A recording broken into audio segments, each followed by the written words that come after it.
नमस्कार दोस्तों, एक बार फिर से आपका विनायक क्लासेस के ऑनलाइन प्लेटफॉर्म पर स्वागत है। हम आपको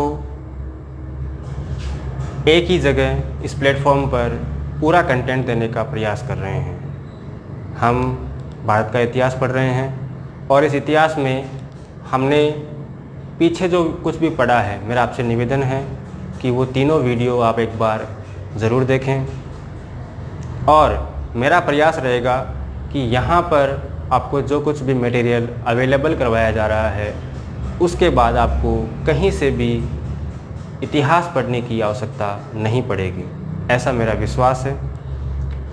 पिछले वीडियो में हमने वैदिक काल शुरू किया था और वैदिक काल में हमने पढ़ा था वैदिक साहित्यों के बारे में। हमने पढ़ा था कि वैदिक साहित्य 4 हैं: वेद, ब्राह्मण, आरण्यक और उपनिषद।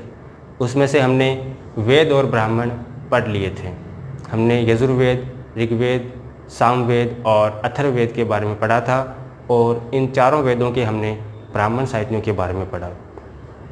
आरण्यक के अंदर इतना कुछ खास नहीं है, केवल आपको इतना ध्यान रखना है कि उसका जो विषय है वो विषय रहस्यात्मक ज्ञान और दर्शन है। इसके अलावा उसमें कुछ भी प्रश्न नहीं बनता है।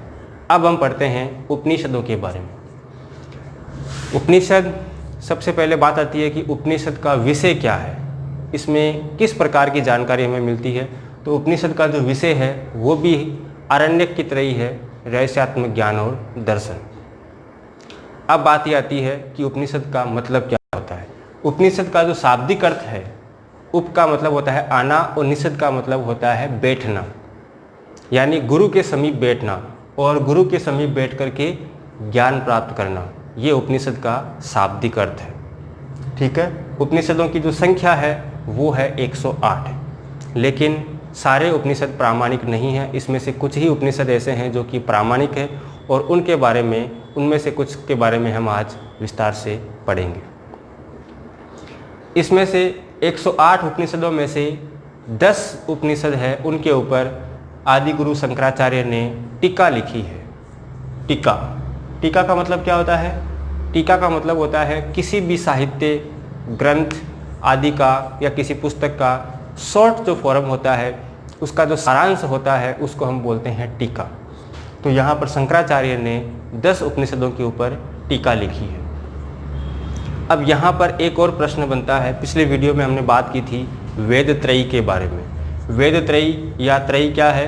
तो वो है ऋग्वेद, यजुर्वेद और सामवेद। इनको हम सम्मिलित रूप से वेद त्रयी कहते हैं। जबकि अगर बात प्रस्थान त्रयी की कही जाए, प्रस्थान त्रयी क्या है? तो प्रस्थान त्रयी जो है वो है उपनिषद, ब्रह्मसूत्र और गीता। इन तीनों को सम्मिलित रूप से प्रस्थान त्रयी कहा जाता है। तो ये प्रश्न पीछे आ चुका है आरएस मेंस में और ये प्रश्न भी यहाँ से बन सकता है। प्रस्थान त्रयी कौन कौन से हैं? उपनिषद, ब्रह्मसूत्र और गीता, ये आपको ध्यान रखना है। अब इसमें से कुछ उपनिषदों के बारे में हम आज पढ़ते हैं। जैसे पहला जो उपनिषद है वो है कठोपनिषद। कंठोपनिषद है और इसमें क्या है? कंठोपनिषद में आपको मिलता है यम नचिकेता संवाद। कहानी आपने सुनी होगी नचिकेता के बारे में।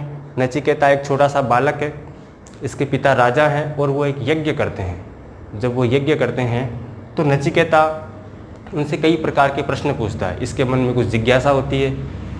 आपको पता है जब यज्ञ करते हैं तो यज्ञ के बाद में राजा जो है वो दान करता है। नचिकेता अपने पिता से पूछता है कि ये अग्नि किसे दोगे? तो उसके पिता ने कहा कि ये अग्निहोत्र ब्राह्मणों को। गाय किसे दोगे? ये फलाना ब्राह्मणों को। चावल किसे दोगे? ठीक है। इस प्रकार से इसने कई प्रकार के प्रश्न अपने पिता से किए।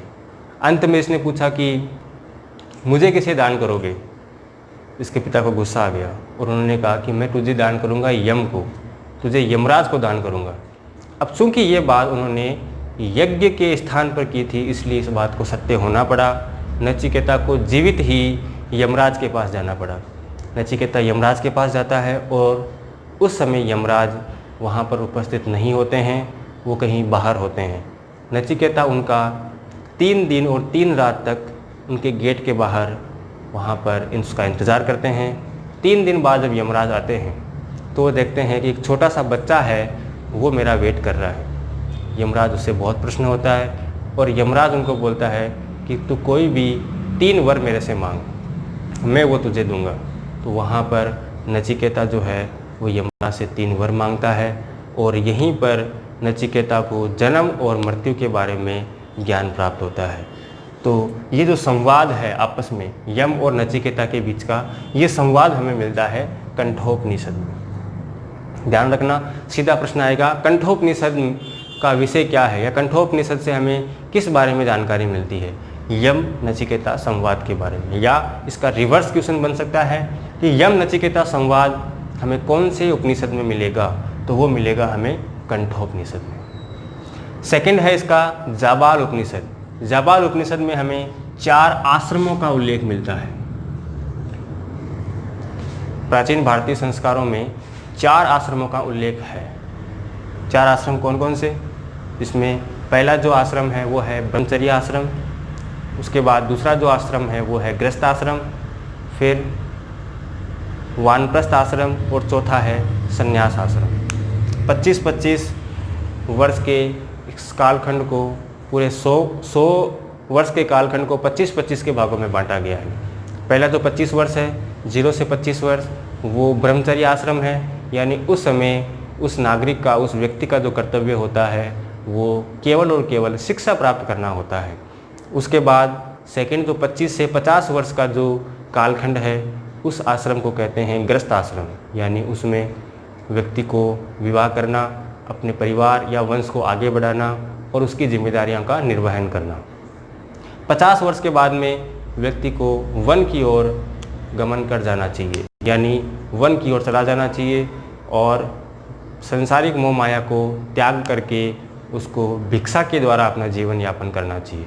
जबकि 75 वर्ष के बाद में पूर्ण रूप से उसको संसार को छोड़ देना चाहिए, सन्यासी हो जाना चाहिए और कहीं एकांत में जाकर के और ज्ञान प्राप्त करने का प्रयास करना चाहिए। तो ये जो 4 आश्रम हैं, इन चारों आश्रमों का हमें जो उल्लेख मिलता है वो मिलता है जाबाल उपनिषद में। इसके बाद तीसरा है छांदोग्य उपनिषद। छांदोग्य उपनिषद में क्या मिलता है? छांदोग्य उपनिषद में हमें भगवान कृष्ण का पहली बार उल्लेख मिलता है। भगवान श्री कृष्ण का सबसे पहली बार उल्लेख अगर कहीं मिलता है तो वो मिलता है छांदोग्य उपनिषद में। इसमें भगवान श्री कृष्ण को देवकी का पुत्र और अंगिरस ऋषि का शिष्य कहा गया है। हमने पढ़ा था पीछे, ऋग्वेद के पहले मंडल में अंगिरस ऋषि का उल्लेख मिलता है, तो वो अंगिरस ऋषि यहाँ पर भगवान श्री कृष्ण के गुरु हैं। इसके अलावा क्या मिलता है? इसके अलावा छांदोग्य उपनिषद में हमें बौद्ध धर्म का पंचशील सिद्धांत का उल्लेख मिलता है। पंचशील सिद्धांत क्या है? आप जानते हो, सत्य, अस्तेय, ब्रह्मचर्य, झूठ नहीं बोलना और नशा नहीं करना। इस प्रकार का पंचशील का जो सिद्धांत है उसका उल्लेख हमें सबसे पहले मिलता है, तो वो मिलता है छांदोग्य उपनिषद में। चौथा है मुंडकोपनिषद। सबसे महत्वपूर्ण उपनिषद है और यह सबसे छोटा उपनिषद है, ये ध्यान रखना। मुंडकोपनिषद सबसे छोटा उपनिषद है और इसमें हमारा जो आदर्श वाक्य है सत्यमेव जयते, सत्यमेव जयते का सर्वप्रथम उल्लेख अगर कहीं मिलता है तो वो मिलता है मुंडकोपनिषद में। यहाँ से कई बार प्रश्न पूछा जा चुका है, सत्यमेव जयते का उल्लेख कहाँ किया गया है, या सत्यमेव जयते का उल्लेख सबसे पहले हमें कहाँ मिला है? तो वो मिला है हमें मुंडकोपनिषद से। पांचवा है तैत्तिरीय उपनिषद। तैत्तिरीय उपनिषद से क्या मिलता है? तैत्तिरीय उपनिषद से हमें मिलता है बौद्ध धर्म का अष्टांगिक मार्ग का उल्लेख। पंचशील सिद्धांत और अष्टांगिक मार्ग, ये दोनों ही बौद्ध धर्म के सिद्धांत हैं और इनके बारे में हम पहले से जानते हैं। पंचशील सिद्धांत के बारे में भी बताया। पंचशील सिद्धांत क्या है? बौद्ध धर्म ये मानता है कि व्यक्ति को कभी भी झूठ नहीं बोलना चाहिए, व्यक्ति को कभी भी चोरी नहीं करनी चाहिए, उसको नशा नहीं करना चाहिए, उसको ब्रह्मचर्य का पालन करना चाहिए और उस व्यक्ति को आवश्यकता से अधिक धन का संग्रहण नहीं करना चाहिए। ये तो हो गया बौद्ध धर्म का पंचशील सिद्धांत। अष्टांगिक मार्ग क्या है? अष्टांगिक मार्ग है जब महात्मा बुद्ध को ये लगा कि संसार में केवल दुख ही दुख है, तो उन्होंने अपने राजपाट को छोड़ करके और ज्ञान प्राप्ति का प्रयास किया। जब उनको ज्ञान प्राप्त हुआ तो उन्होंने लोगों को बताया कि संसार में केवल और केवल दुख है। जब उनके शिष्यों ने उनको पूछा कि महाराज दुख है तो उस दुख का कारण क्या है?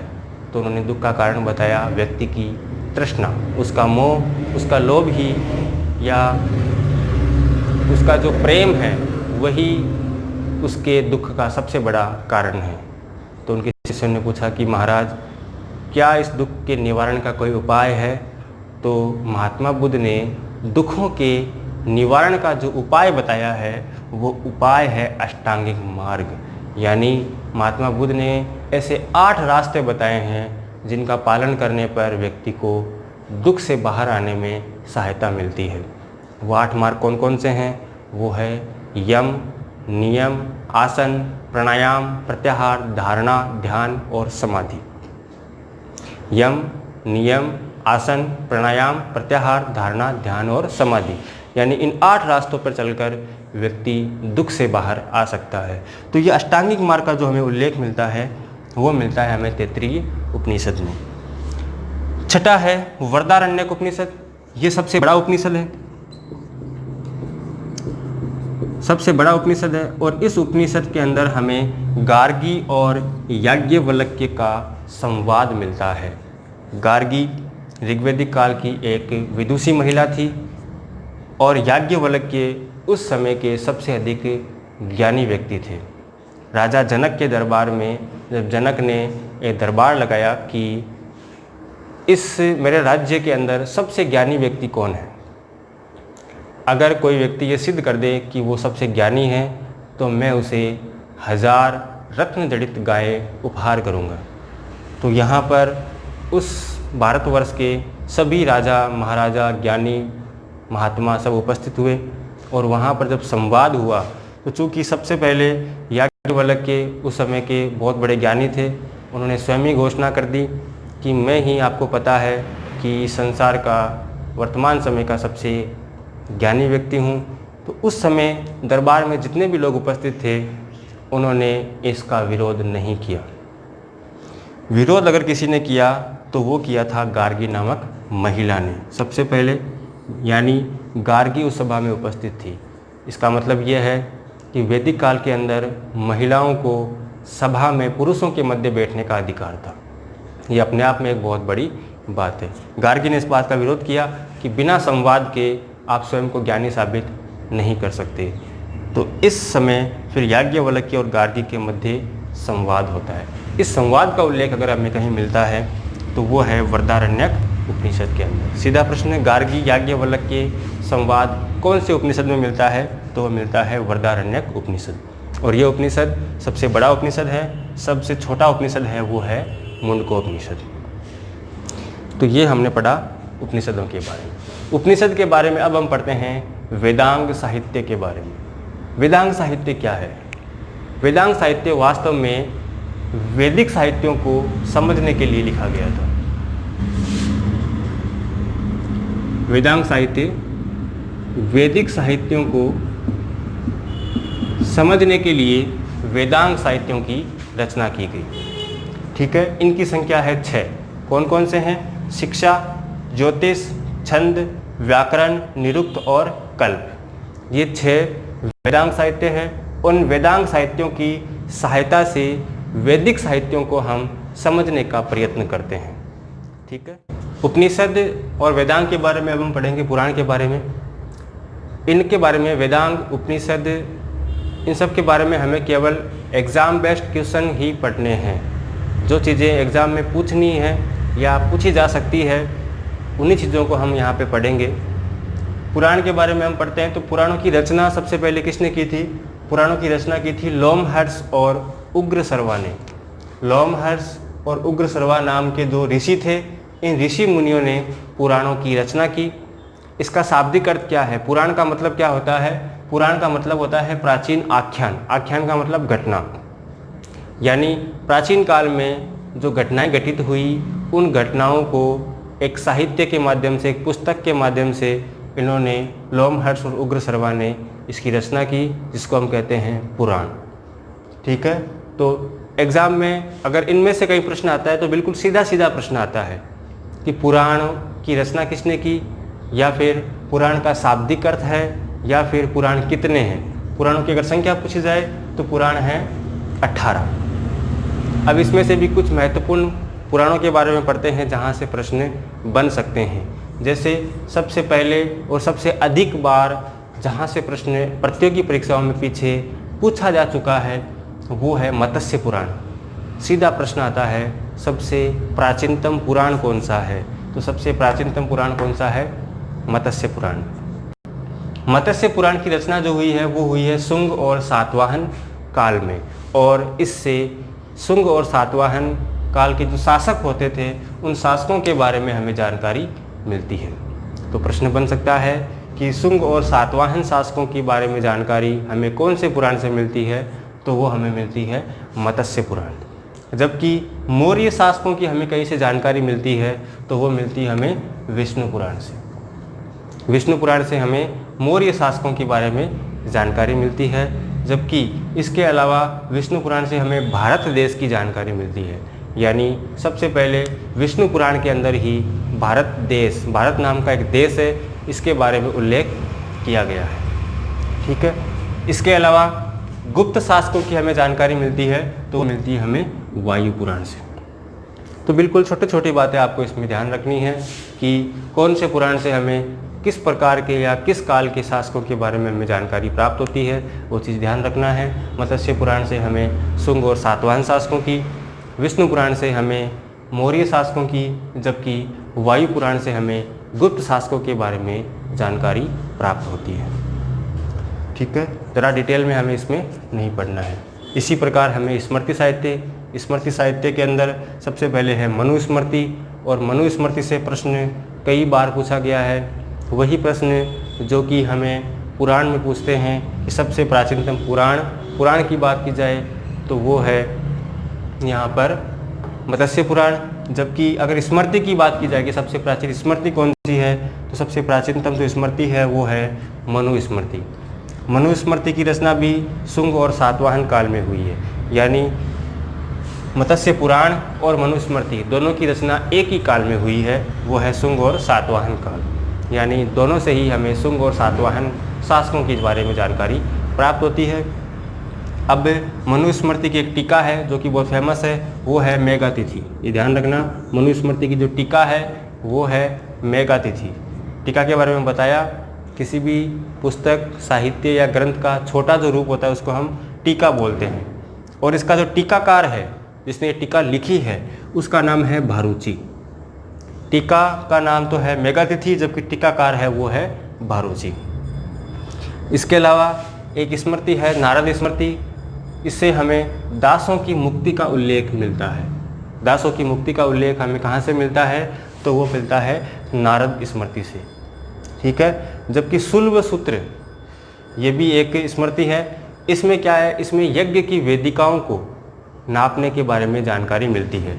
जैसे ये मान लीजिए यज्ञ का कुंड है और ये इसके चारों ओर की दीवार है, तो ये जो भाग है ये है इसकी वेदिकाएं। इनको नापने के बारे में जो जानकारी मिलती है वो जानकारी मिलती है हमें शुल्ब सूत्र से। यानी रेखा गणित की प्रथम पुस्तक भी हम इसको कह सकते हैं। रेखा गणितीय सूत्रों के द्वारा इनकी वेदिकाओं को नापा जाता था, तो रेखा गणित की प्रथम पुस्तक हम कह सकते हैं शुल्ब सूत्र को। तो ये हमने पढ़ा वैदिक साहित्यों के बारे में और वेदांग साहित्य के बारे में। साथ ही हमने उपनिषद, स्मृति और पुराण के बारे में हमने पढ़ा। अगले वीडियो में हम एक नए टॉपिक के साथ वापस मिलेंगे। तब तक के लिए धन्यवाद।